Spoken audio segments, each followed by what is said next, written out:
Hello everyone. Today I'm here to present a story that I have read today while working. After finishing my work, one story just popped up on my browser by Pocket, and that story made me cry. But also, I felt the description was insanely amazing to a very high level, and I felt that I must read that story. As a kid, whenever the teacher used to ask, "Who is going to read the Christmas Carol? Raise your hands." I used to raise my hands. I used to love reading stories or a dialogue in the class. I used to love it. I used to love to recite it.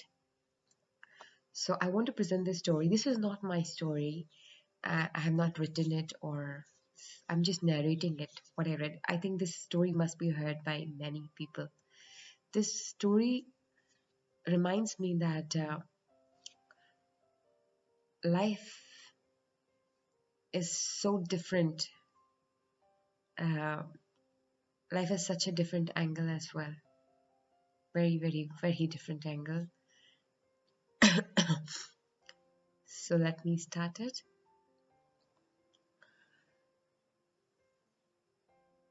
Still life. Pocket worthy stories to fuel your mind.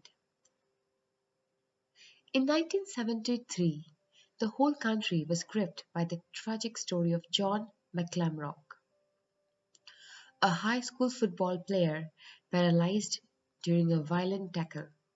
But after the newspapers moved on, another story is quietly unfolding, one of courage, perseverance, and a mother's fierce love. Texas Monthly, Skip Hollandsworth.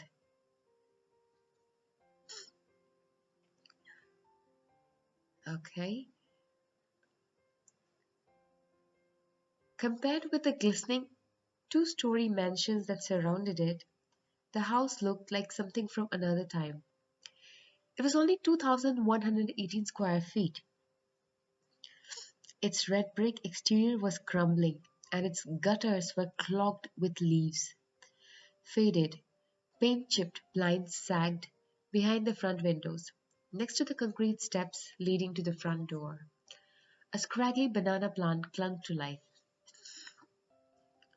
Built in 1950, it was one of the last of the original single-story homes on Northport Drive in Dallas' Preston Hollow neighborhood.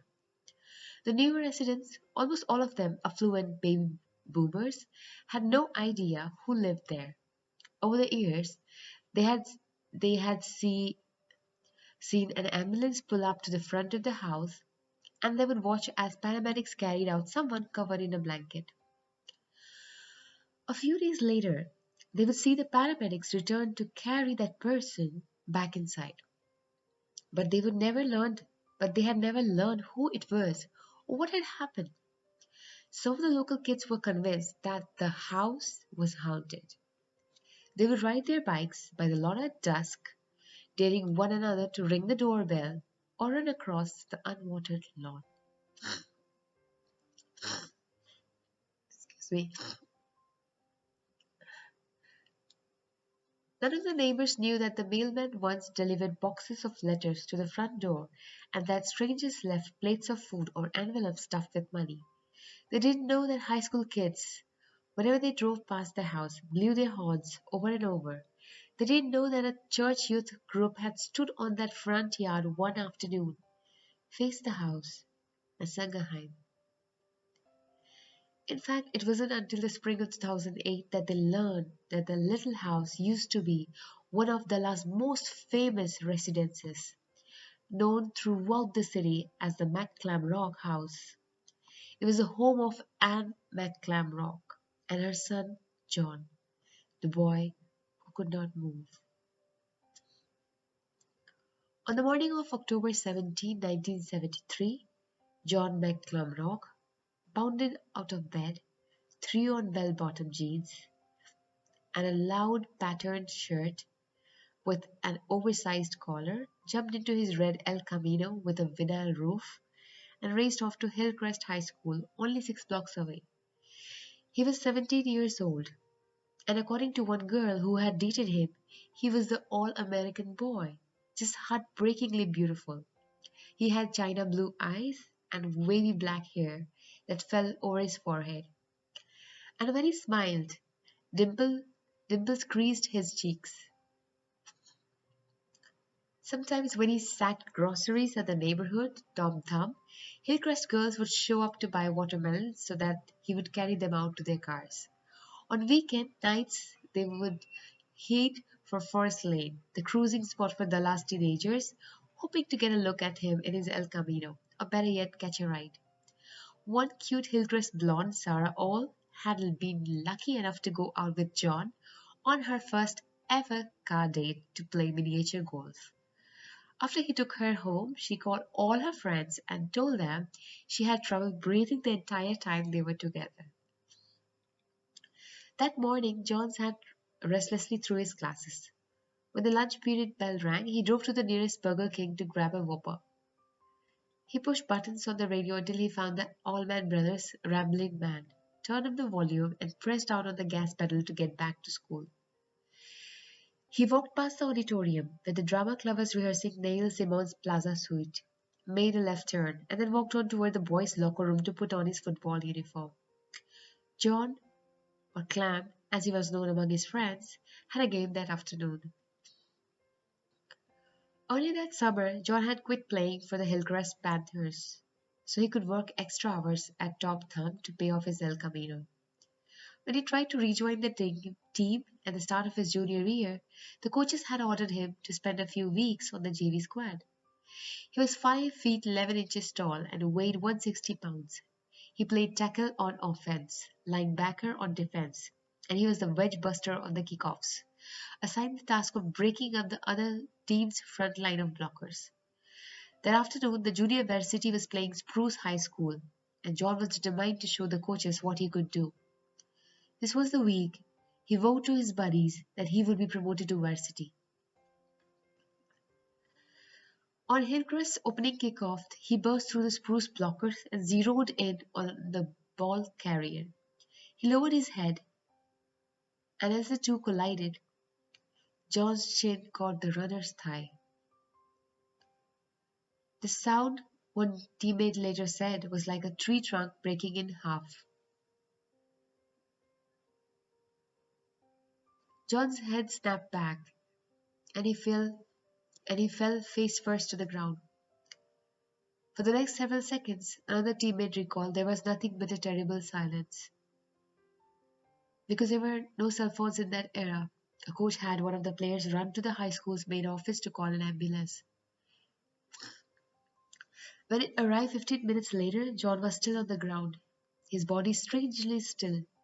You have got some pinched nerves, a referee told him, speaking into the ear hole of his helmet. You'll be up in no time. But as soon as he was wheeled into Presbyterian Hospital, doctors knew he was in trouble. They gave him a complete neurological exam, scraping a pencil across the bottoms of his feet and taking x-rays. Then ordered that his head be shaved and 2 small holes be bored into the top of his skull. Large tongs, like the ones used to carry blocks of ice, were attached to the holes, and 70 pounds of weight was hung from the tongs in an attempt to realign his spine. A Hillcrest administrator called John's mother at her office at a local bank. Anne McClamrock was 54 years old, a striking woman, green-eyed with strawberry blonde hair. She was, as her niece liked to say, perpetually good-natured. She always had extra food in the refrigerator for the neighborhood kids who came running in and out of the house. And on weekends she loved to throw boisterous dinner parties, most of them ending with her exhorting everyone around the table to sing corny old songs like Skinnamarink. When she arrived at the hospital, a doctor took her aside and quietly asked if she had any religious preference. I'm Catholic, Anne said, giving him a bewildered look. Maybe you should call your priest, in case you need to deliver your son his last rites, the doctor said. We're not sure he's going to make it through the night. The doctor told Anne that John had severely damaged his spinal cord and was paralyzed from his neck down. He was able to swivel his head from side to side, but because his circulatory system had been disrupted, causing his blood pressure to fluctuate wildly, he could not lift his head without blacking out. It couldn't be any worse, the doctor said. At least outwardly, Anne seemed to take the diagnosis rather calmly. Or maybe she later told her friends she had simply been unable to comprehend the full meaning of what the doctor was saying. She stood at her son's bedside until her husband, Mac, who had been out of town that day, he worked for a company that insured 18-wheelers, arrived with the McClamrocks, other child, Henry, a quiet boy who was a freshman at Hillcrest. It was right then, with the family all together, that Anne felt the tears coming. She slowly turned to the doctor, her hands trembling. "My Johnny is not going to die," she said. "You wait and see. He's going to have a good life." And then her voice choking, she fell into Mac's arms. John made it through the night, and then through the next day. His friends flocked to the hospital, many of them dropped off at the front door by their parents. One night, nearly 100 kids were in the ICU waiting room, all of them signing their names on the makeshift guest register, a legal pad pinned to a wall. There were so many phone calls coming into the hospital about John that extra operators were brought in to work the switchboard. The local newspapers jumped on the story, and soon just about everyone in Dallas was following John's struggle to stay alive. Dallas Cowboys coach Tom Landry and star defensive back Charlie Waters came to see him.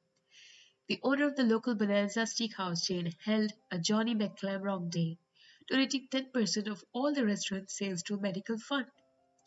Buy a drink for Johnny. Booths were set up at shopping malls all over the city, with proceeds from $1 soft drinks going to the family. And at Hillcrest alone, there was a bake sale, a benefit basketball game, a bowl-a-thon, a 50s dance, and even a paper drive conducted by the Ecology Club. After one of the national wire services ran a story about John, letters began pouring in from all over the country. A group of North Carolina women who attended Sunday school together mailed John a card with an encouraging Bible verse. A faith healer from Michigan sent a note to let John know that healing sensations were coming his way. You will begin to feel sensation. No, you're going to be up and around very soon. John received hand-drawn get-well cards from Texas school children and sentimental notes from teenage girls who had never met him. A girl named Patty wrote to let him know that she had played Bad Leroy Brown on her record player in his honor. Then in November, a letter arrived at the hospital from the most unlikely place of all, the White House. President Richard Nixon, who was in the midst of his spectacular downfall from the Watergate scandal, he was only 10 days away from delivering his "I'm not a crook" speech, had read about John and stopped what he was doing to write him a sympathetic note. "Mrs. Nixon, I was deeply saddened to learn of the tragic accident which you suffered," he began. "But we understand that you are a very brave young man, and that your courage at this difficult time inspire all we know you. You have devoted family and many friends cheering for you, and we are proud to join them in sending more wishes to you always." The letter signed by President Nixon then arrived at the hospital. In December, doctors suggested that John be moved to the Texas Institute for Rehabilitation and Research in Houston, which specialized in spinal injuries. Maybe someone down there could figure out a way to get him to move, they said. When he left Presbyterian, there were nearly 4,000 names listed on the guest register. Students stood by the hospital's exit and held up signs that read, "Good luck, clan." While Anne lived in an apartment near the rehabilitation center and Mac and Henry visited on weekends, John stayed in a ward with other paralyzed men, going through 2 hours of physical therapy every day. The following March, when 40 of his high school friends showed up to surprise him on his 18th birthday, they gave him the they gave him the new albums by Elton John and Chicago. He was too weak to blow out the candles on his cake, but he assured them that the therapy was working. Speaking into a telephone receiver held by his mother, he told a Dallas Morning News reporter that he would walk again and probably would go back to playing football. I will never give up, he said in as firm a voice as he could muster.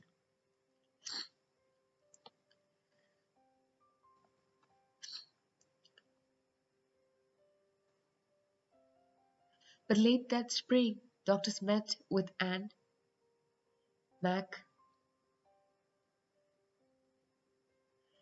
and Henry in a conference room. Staring at their notes, they said that not a single muscle below John's neck had shown any response.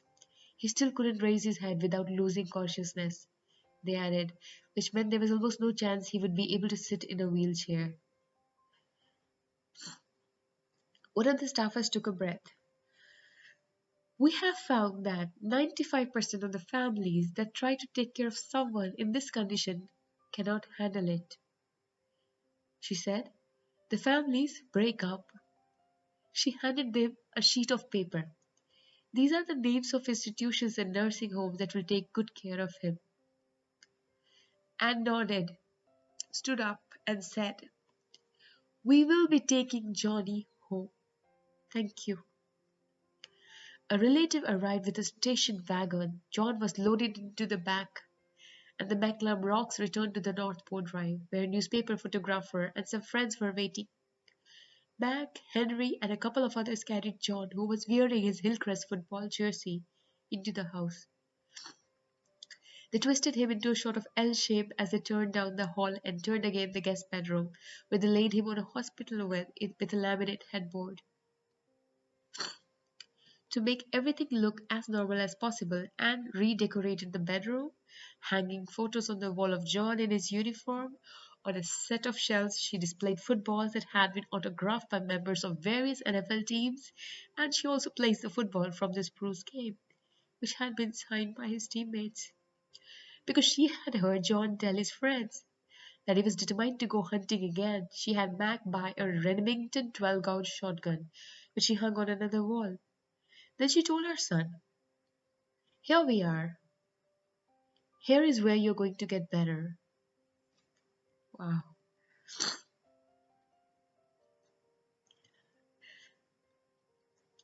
Every morning before sunrise, she got out of bed, did her makeup and hair, put on a nice dress or pantsuit, dabbed perfume on her neck, and walked into John's room. She shaved him, clipped his nails, brushed his teeth, gave him a sponge bath, shampooed his hair, and scratched his nose when it itched. She fed him all his meals, serving him one bite of food after another, and she taped a straw to the side of his glass so that he could drink on his own. She changed his catheter and emptied the drainage bag when it filled up with urine. And she dutifully cleaned his bottom as if he were a newborn whenever he had a bowel movement. To prevent bed sores, she turned him constantly throughout the day, rolling him onto one side and holding him in the place with pillows, then rolling him onto his back, then rolling him to the other side, over and over and over. From Monday through Saturday, she almost never left the house. On Sunday morning, she went to Mass at Christ, the King Catholic Church, lit a candle for John, and put a $10 check in the collection box. Afterwards, she drove to the Tom Thumb, the same one where John used to work, to buy groceries. Once a month, she would treat herself to a permanent at the hair salon and J.C. Penney. But that was it. Every other minute was devoted to John. Perhaps Anne kept up a schedule because she thought he didn't have long to live.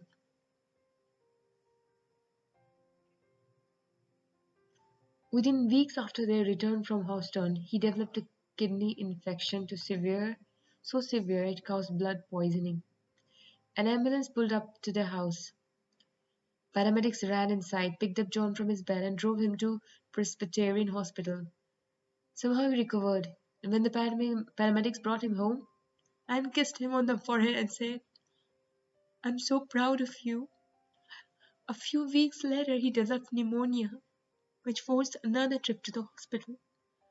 Once again, he made a comeback, and once again, as he was returned home, Anne went through her ritual, kissing his forehead and saying how proud she was. For the next few months, his friends constantly dropped in to visit, driving past the house on their way to and from school. They always honked their horns. When John's friend Jeff Brown bought a classic 1939 Chevy Coupe, he drove onto the McClellan's front yard so John could see it from his window. And because the newspaper in those days printed the home addresses of people they wrote about, strangers did indeed show up with food and gifts. At least five well-wishers gave him copies of Johnny, the autobiography of a young woman who was paralyzed at the age of 17 but became a skillful artist, using only her mouth to guide her brush. One Saturday night in May 1975, Anne left home for a few hours with Max so that they could accept John's diploma at Hillcrest High School's graduation ceremony. When his name was announced and Anne began to walk across the stage, the cheers were so loud that the people put their hands to their ears. The reporters wrote about his graduation. "Greater scores" was the Dallas Times Herald's headline. When one journalist came to see him, John remained upbeat, saying he might take business law courses and someday try to pass the bar exam. "I really appreciate all the help everyone has given me and my family," he said. "Tell everyone thanks." But when the reporter asked him about his dream of walking, and he simply said, "Oh, I don't know." Later that summer, before heading off to college, John's friends came over to say their goodbyes.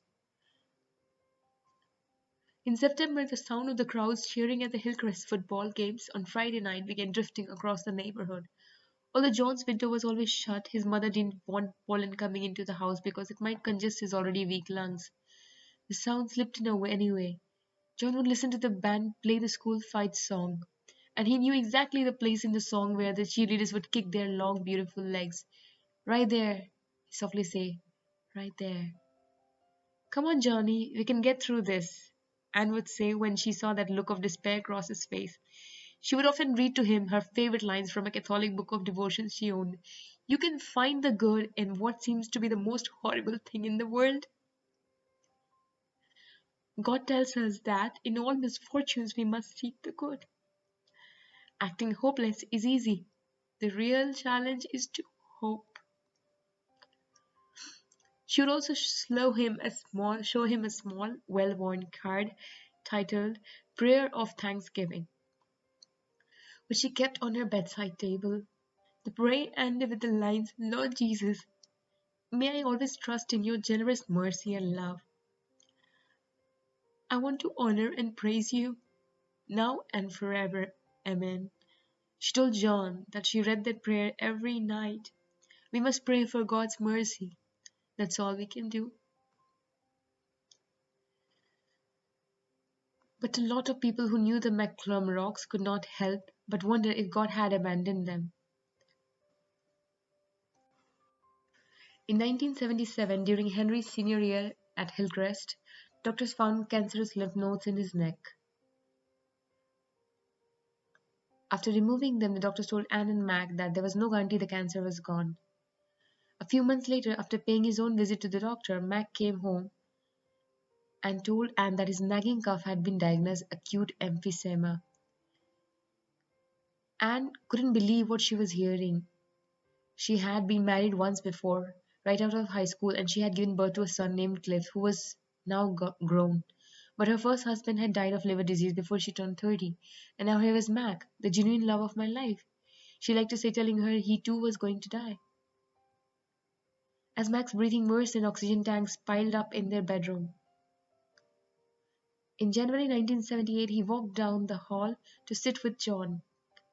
Wheezing, he patted his son on the shoulder and said he was going to need to spend a little time in the hospital. He walked out of the house and died 4 days later.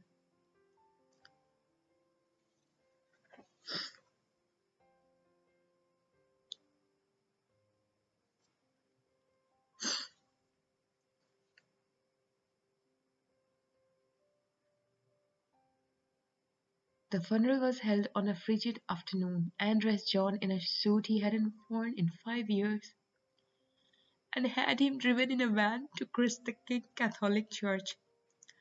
Other than his emergency trips to the hospital, it was the only time he had been out of the house. As he was pulled from the van and placed onto a stretcher outside the church, he exhaled heavily. I can see my breath, he said, his eyes winding. I can see my breath. He was pushed to the front of the sanctuary next to the family's front row pew, and he turned his head so that he could watch a priest swing a burner of incense over his father's casket. When John started to sob, Henry wiped the tears from his eyes with a tissue. Incredibly, just 2 years later, Cliff called to say he had been diagnosed with lung cancer. He died in 1981 at the age of 39. He looked at Anne, convinced she was at the breaking point. Two husbands and one of her sons were dead. Another son was battling cancer, and of course there was John. Her niece Frances' son Heron, who always called her Pretty Annie, told her to take a vacation. Go someplace you've always wanted to go, like New York City. Frances said, I will take care of John. A long weekend, that's all. But Anne shook her head. She drove home from the funeral, walked into John's room, and put on her best smile for her son. We are going to keep fighting, she said. That's all I ask, just keep fighting.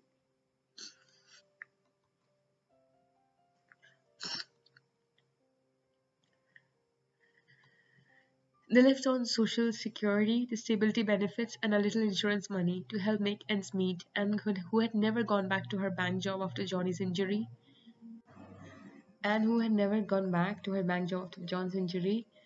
part-time work with an answering service, taking after-hour phone calls for a Dallas heating and air conditioning company that were forwarded to McClamrock House. To save money, she ordered inexpensive clothes for herself from catalogs, and she continued to wear the same clip-on earrings she had bought when she first met Mac. She and John developed a daily routine. In the mornings, either she read to him mostly stories out of Reader's Digest, or he read alone, using a page-turning device that he could operate with a nod of his head. They watched game shows and Guiding Light. They watched all the news broadcasts and movies on a VCR. Henry, who by then was living in his own apartment and working as a car salesman, would come over to sit with John on Sundays so that Anne could go to church in the grocery store. When she returned, she would fix a huge meal, usually chicken or a pot roast with potatoes. Finally, at the end of each night, she would kiss John on the forehead and go off to her own bed, always reading her prayer of thanksgiving before falling asleep. At least once a year, John came close to dying. He developed a urinary tract infection that nearly caused renal failure. Bladder stones clogged his catheter. His lungs filled with fluid, nearly drowning him. During his stays at the hospital, the doctors would say to Anne, it's touch and go. But he always recovered, and as he was brought back into the house, Anne would always kiss him on the forehead and say, I'm so proud of you. One afternoon, as paramedics carried him back into the home, he looked at his mom and Henry and said, Here I am, still kicking. He grinned and added, Well, maybe not kicking. Anne was delighted that's the spirit, she said. Although John had found it impossible to get through a college correspondence course because he couldn't write anything down, he began watching all the history documentaries on PBS. He studied encyclopedia entries in hopes that someday he would be able to answer all the questions on Jeopardy, and he carefully read the newspaper, his mother folding the pages and putting them in front of him so that he could have a better chance at guessing who would be the person of the week on ABC's Friday evening newscast. Sometimes he would blow into a specially designed tube that allowed him to turn off the radio or television, and he would stare at the ceiling, letting his mind wander. He kept a mental list of places he wanted to see: Alaska, Swiss Alps, Colosseum in Rome. He imagined himself taking a trip down to the Nile or exploring Yellowstone National Park in the winter. And he spent hours thinking back on his life before his injury. The street baseball games he played with neighborhood kids in the fourth grade, the time he put 20 pieces of bubble gum in his mouth in junior high school, the students who passed by him in the halls, the Saturday nights cruising in his El Camino. He seemed to remember some days at Hillcrest in their entirety, right down to the food he ate in the cafeteria. It's like everyone else has all these new memories filling up their brains. He told one of his closest friends, Mike Hines, a former lineman on the football team who had become a lawyer, all I've got are the ones before October 1973. In March 1986, to nearly everyone's surprise, he made it to his 30th birthday. Anne threw one of her old-fashioned dinner parties, inviting relatives and friends. At the end of the meal, she made everyone sing Skinnamarink. Then she sang the ballad, How Many Arms Have Held You? The dining room got strangely quiet. Everyone stared at Anne, this woman in her 60s who refused to be broken. At the end of the song, they turned to look at the motionless.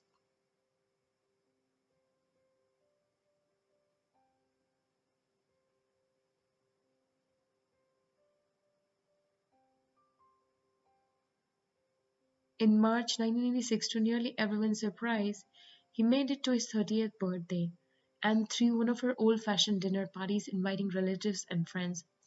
At the end of the meal, she made everyone sing Skinnamarink. Then she sang the ballad, How Many Arms Have Held You? The dining room got strangely quiet. Everyone stared at Anne, this woman in her 60s who refused to be broken. At the end of the song, they turned to look at the motionless John, who was smiling at his mother, cheerfully telling her she still sang off key. You simply could not fathom how they were able to do it day after day.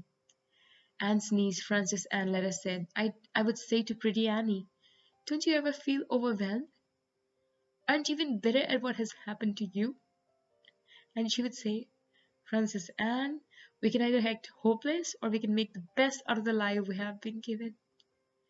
And she would show me that prayer of thanksgiving card and she would say, God will provide. I know He will. And there is a picture of prayer of thanksgiving which says, Divine Infant Jesus, I know you love me and would never leave me. I thank you for your close presence in my life. Miraculous Infant, I believe in your promise of peace, blessings, and freedom from want. I place every need and care in your hands. Lord Jesus, may I always trust in your generous mercy and love. I want to honor and praise you now and forever. Amen.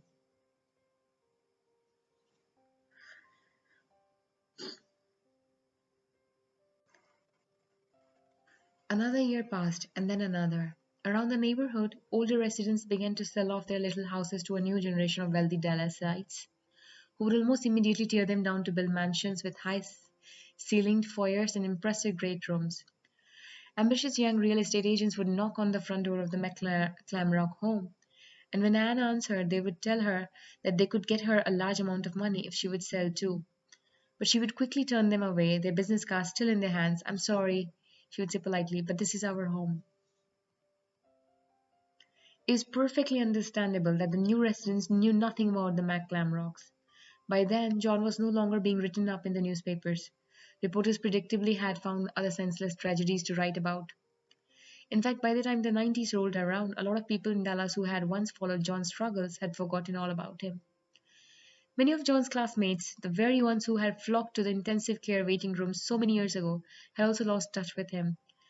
They had certainly meant to visit, but one thing or another had gotten in the way, and now, after so many years, they were no longer sure how to restart the friendship they had once had. But in 1995, the organizers of the 20th reunion festivities for Hillcrest's class of 75 put out the word that John, his mother, and Henry would be more than happy to entertain visitors. Henry had moved back home after a divorce and undergone 2 more cancer surgeries on his already scarred neck. During the reunion weekend, 50 or so classmates went by the house, and they were stunned at what they saw, perhaps because he had not spent a day in the sun since 1973. John hardly seemed to have aged. His skin was perfectly smooth, and his hair was still jet black and long over the ears, exactly the way all the guys used to wear their hair in high school. And except for the shotgun, John had told Henry years earlier to take it down and give it to someone who could use it. Nothing in his room had changed. The photos of John in his football uniform were still on the wall, and his clothes from high school, including his jersey, his bell-bottom jeans, and his loud patterned shirts with oversized collars, were still in the closet. Even the same shag carpet covered the floor. A couple of women who had once dated him blinked back tears when they saw him. Another classmate, Sarah Foxworth, a Dallas housewife and mother, gasped when she walked into his room and he called her name. "But I thought you didn't know who I was," she exclaimed. "I was too shy to talk to you." "You sat 3 seats behind me in English," he said, "and your locker was over by the cafeteria." He gave her a gentle smile. "I remember," he said. Several of his old teammates, still muscular and narrow-waisted, had no idea what to say to him. They certainly didn't want to make John feel worse about his plight by telling him about all the things they had done since high school. But John asked them about their careers, their wives and children, and where they went on vacations. He also assured them that he was doing just fine, that he even watched football on weekends and didn't flinch when he saw a jarring tackle. "I'm the same person I've always been, only I don't move," he joked. And when each of his visitors told him goodbye, he said cheerfully, "Come on back anytime you want. Believe me, I'm not going anywhere." Some of his classmates did come back around. A few of them brought along their children to meet John so they could learn about courage. As soon as they got back to their homes, the kids would go lie in their beds, trying to see how long they could stay still. Bill Albright, a trainer on the junior varsity team who had become a successful financial advisor, found himself driving over to see McLamrocks after he lost his wife to cancer. Knowing they would understand his loss, and when Sarah Foxworth was diagnosed with leukemia, she too showed up at the McLamrocks. After she left, John asked his mother to come up into his room with some stationery so that he could dictate a letter for Sarah. He had his mom write the lines, "You can find the good in what seems to be the most horrible thing in the world. Take good care of yourself. Sincerely, John McLamrock."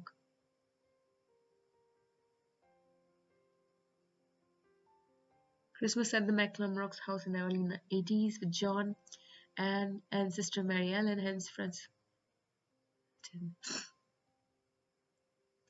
Anne was then in her late 70s, and she was still maintaining her daily schedule, changing John's catheter, cleaning his bottom, turning him every couple hours, refusing any help. A few years earlier, after reading an article about exercise and a healthy heart, she had ordered a cheap stationary bicycle from a catalog, which she put in her bedroom and faithfully pedaled each night. Wearing ancient cracked tennis shoes, she had also been taking quick walks around the block, pumping her arms back and forth. But she knew that time was catching up with her. It wasn't long after the 20th reunion that she began adding a single sentence to end of her prayer of thanksgiving. She asked God to let her live 1 day longer than John. Only 1 day, she fervently prayed, so that she could always take care of him. "I'm not going to leave him," she told Henry. He's hung, he's hung on for me. I'm going to hang on for him." John did continue to hang on. He came down with another urinary tract infection.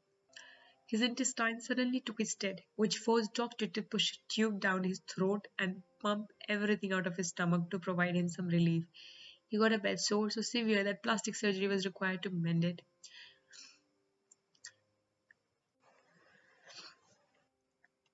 He got a bad sore so severe that the plastic surgery was required to mend it. His lungs again filled up with fluid. But each time he bounced back, as paramedics carried him inside the house, he would say, "Still kicking."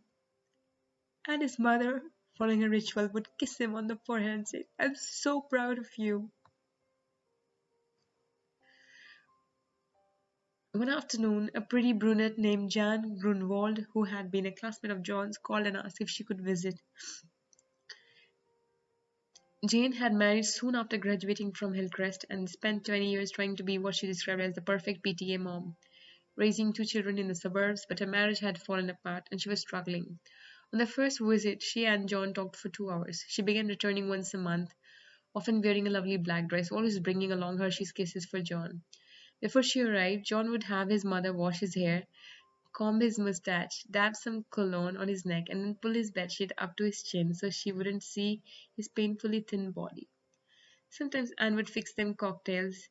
carrying them into John's room on a tray with a straw always taped to the side of John's glass. Then she would leave them alone. During one visit, Jane told him that he was the kind of man she longed for, someone who genuinely appreciated her, and you're always there for me, she said. That's true, you never have to worry about me running around on you. He told Jane to look in the top dresser and pull out his old Saint Christopher pendant. It's yours, he said. I never did get the chance to give it to someone in high school. She leaned down and kissed him on the cheek, leaving a thick red lipstick print. He later told Henry that his monthly visits from Jane were his version of a love affair. Not that we are going to have sex, he said with a sort of resigned smile. You know, I never had sex. I will never make love to a woman. He gave his brother a look. Is there any way you can tell me what it feels like? For Anne's 82nd birthday, on January 12, 2001, Henry brought home a gift, along with a takeout chicken enchilada dinner from El Fenix and a bag of red licorice, her favorite candy. To Mom, still kicking, John said as she opened her present, a small bottle of perfume that Henry had bought at Dillard's. 5 years later, on her 87th birthday, Henry again brought home takeout enchiladas and a bag of red licorice, and John again said, to Mom, still kicking. By then it was obvious she was slowing down. Instead of getting dressed as soon as she got out of bed, she spent her mornings in her nightgown and her favorite green terrycloth bathrobe. She was having trouble hearing, and her eyesight was weakening. She began to wobble when she walked, and once fell while cooking breakfast. A doctor told her that she had a type of vertigo and that she needed to stay off her feet. Absolutely not, she replied. But in the fall of 2007, she fell again, breaking a bone in her right shoulder and tearing her left rotator cuff. It was the first time she had been admitted to the hospital since Henry's birth in 1959. Still, she left a couple days earlier than the doctors wanted so that she could get back to John. I have to keep going, she said when Henry came to take her home, and she suddenly burst into tears. Henry, I can't leave him. Only then did she allow Henry to take over the task of turning John in his bed. She let him make the instant coffee in the morning for three of them. Because of her eyesight, she also agreed to let Henry drive her to Christ, the King, and the grocery store on Sundays. But she still had precise rules for the excursions. She told Henry that as soon as he dropped her off at the church, he had to immediately return to the house to sit with John. He then could pick her up at the end of the service and take her to the grocery store. But he had to drive right back to the house again to sit with John, and he could return to the store only when she called. In January 2008, Anne, John, and Henry celebrated her 89th birthday with another takeout meal from El Fenix and another bag of licorice. A few weeks later, in the middle of the night, she thought she heard the sound of bed springs squeaking in John's room. She heard footsteps and then a hesitant cry. Mom! She sat up, pulled her green terrycloth bathrobe over her gown, and hid it down the hall. Because she could barely see in the darkness, she kept one hand on the wall to keep herself from falling. When she reached John's bedroom doorway, she stepped forward and peered down toward his bed. In the corner of the room, Johnny? She asked, Johnny? She was nearly out of breath. She turned on a lamp, and there he was, 51 years old, lying on his back in his bed, just as he had been past 34 years. He turned his head a few inches to the side and looked at her. Mom, are you okay? She took a breath and said, I thought you had. But she paused again, unable to bring herself to say the words. It was the first time she later said that she had ever dreamed that John could walk again. What does it mean? She asked Henry. What do you think it means? Not long after the dream, two new bed sores appeared on the back of John's knees. In late February, he was taken to Presbyterian. The doctors, realizing the tissue of his skin was wearing out and unable to withstand the constant pressure from the bed, suggested that he be admitted to a nearby rehabilitation facility where a wound care specialist could treat him. Within days, he developed a fever, and because he could not cough with any strength, he was unable to expel any dust or mucus from his lungs. His weight dropped to 98 pounds. You have to admit, my body held up for a long, long time,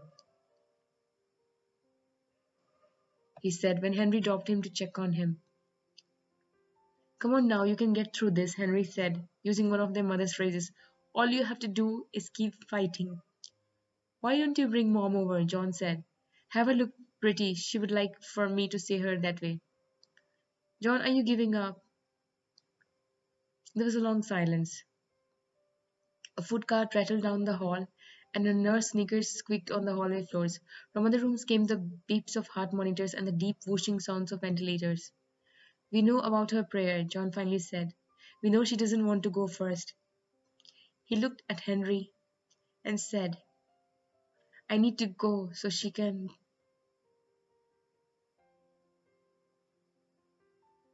We know about her prayer, John finally said. We know she doesn't want to go first. He looked at Henry and said, I need to go so she can go. On March 18, Henry drove Anne to J.C. Penney to get her hair done before he took her to the rehabilitation facility. Because she was so feeble, Henry put her in a wheelchair.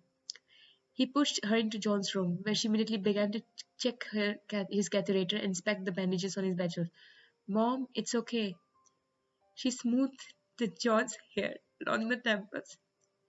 She touched his forehead, and she slowly ran her hand down one side of his face, past his cheekbones and the curls of his hair, she said, as if she knew what was about to happen. Johnny, we'll be back together soon. I know we will, John said. Then he told his mother something he had never said before. I know how hard it's been for you. Hard? Anne asked. Johnny, it's been an honor.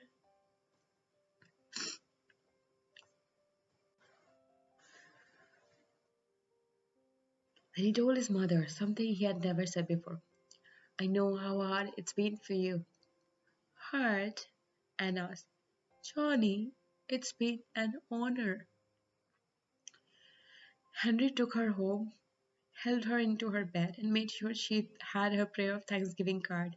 After she fell asleep, he drove back to the rehabilitation facility to check on John one last time. A nurse greeted him at the door. John had died. John had died about 30 minutes earlier, she said. He had closed his eyes and quietly drifted away, not making a single sound.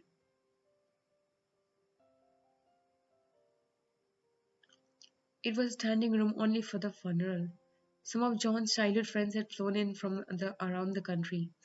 Jane Grunwald, of course, arrived in one of her black dresses, and Sarah Foxworth, less than a year away from her death herself, was also there, gingerly taking a seat at the end of a pew. John's schoolmate Jeff Whitman, a prominent Dallas eye surgeon, came straight from a hospital, still wearing his scrubs, and Dave Carter, the former Hillcrest swimming coach, who had named his dog after John, already had tears in his eyes when he walked into the sanctuary. The mourners looked toward the front rows to get a glimpse of Anne. But just before the service began, a priest walked up to the pulpit to announce that she and Henry would not be there. Early that morning, the priest said Anne had collapsed while getting dressed for the funeral, and Henry had rushed her to Presbyterian Hospital. The organist lounged into the opening hymn, and John's casket was rolled down the main aisle. He was dressed in the suit he had worn to his father's funeral. The priest waved a burner of incense over John's casket and said, May the Lord bless this man who is finally freed of the binds that have held him. May he run over fields of green. Anne returned home a couple of days later. Clearly disoriented, she wandered through the house, always holding onto a wall, not sure what to do. At one point, she picked up the phone and asked Henry for the number of a Dallas department store that had been closed for decades. She asked to talk to her father, who had been dead for 50 years. She then stood in the doorway of John's bedroom, staring blankly at his bed. Johnny, she said, Johnny, are you okay? 8 weeks after John's death, Anne died in her bed. Her prayer of thanksgiving card on the bedside table. Henry was sitting beside her, holding her hand.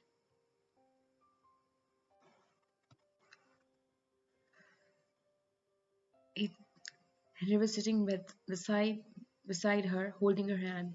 He had her cremated and her ashes put in an urn, which he decided to bury in the ground directly over John's casket. In the ground directly over John's casket, at a cemetery near Love Field. At her service, the same priest who had presided over John's funeral said, "We send off Anne today to be with the son she loved. We send her to the mansions of the saints." The priest was about to say something else about Anne, but he saw Henry holding his hands to his face. "And may God bless Henry, who gave his life to his family." The priest said, "God bless Henry." For days, Henry just sat in the little house of Northport Drive, not sure what to do. He finally got rid of John's hospital bed and, except for his mother's terry cloth robe, donated her clothes to charity. He then planted a for sale sign in the front yard. Many of the neighborhood's residents were no doubt relieved. The old house was finally going to be demolished so that a new mansion could be built. But one afternoon, when he was in the front yard watering the banana plant, two young mothers on their power walk slowed down and waved at him.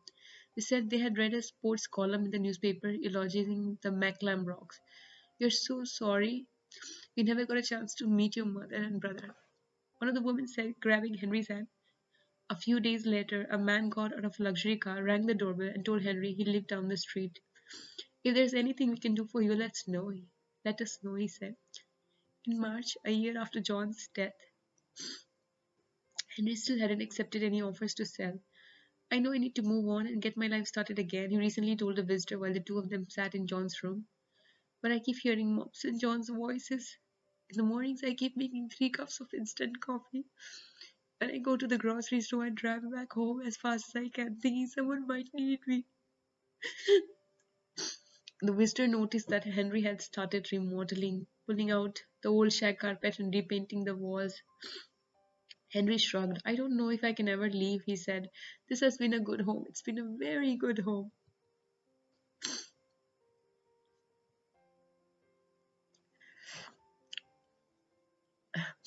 So this was the story. Oh, I'm sorry for crying. But the story was so strong that I wanted to present it in my channel. And I want to salute this family of Maclam Rocks, John, Henry, and Mac. Big salute. I hope they are happy. I hope they get back a life, a full-fledged, beautiful life. I hope John can run and play again. I so hope for them. Thank you for listening. I'll try to insert pictures of theirs. Bye bye. Take care.